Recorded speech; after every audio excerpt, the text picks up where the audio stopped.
as of right now, approximately, it's 11 p.m. About on this spot. Let me check. Yep, there it is. You know, it's about 11 p.m. It was right here 10 years ago today, February 4. I arrived in Taiwan. Now it's February 4. This is the Chinese New Year. And wow, 10 years.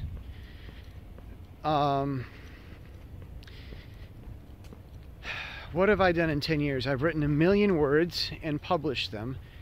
772,000 words are available in print, I think. Some of them still have to get the kinks worked out, but they're all set.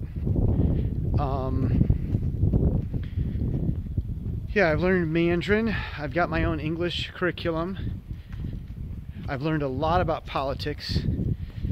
I've been moving and shaking behind the scenes in Taiwan. I write letters to Congress and things happen. I mean, not everything, but I write letters to Congress and things happen. Here it is. Here we are. It's right behind me. This is where I arrived. I came down this street from coming from that direction. Came down this street, and parked in front of this hotel. You've seen the other videos about this, but why not go over it again? The guy parked his truck, his van here, ran into that building, found out where I was staying, and we were in front of this hotel behind me. And the place I was staying at was right over across the street at that 7-Eleven, up in one of those rooms up there.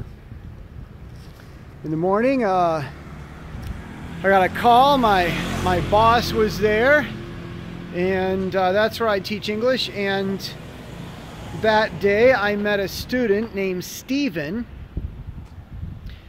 and he was in my very first ESL class ever, and the very first school, the very first day. And ni hao, gongji fa zai. And he was one of my very first students ever, in the very first class ever, at the very first school ever, the very first day ever. And there's a picture of him on my Instagram. We're at McDonald's. He's this young, handsome, skinny kid with perm curly hair. We're still in touch, Steven and I, a little bit. So 10 years, so he'd be 17 now. Yeah, I've been moving and shaking behind the scenes, you know, mostly just trying to encourage the U.S. to be a friend to Taiwan, trying to encourage whatever friends I have in Taiwan that the U.S. is a friend. My father taught me to go to the government and talk to our elected officials and our elected representatives. So I would go to government and talk to people, and some people I'm kind of familiar to them, and I've been, you could say, lucky. You know, God has how He plans stuff, but you know, the Christian biblical version of luck, God moving behind it. I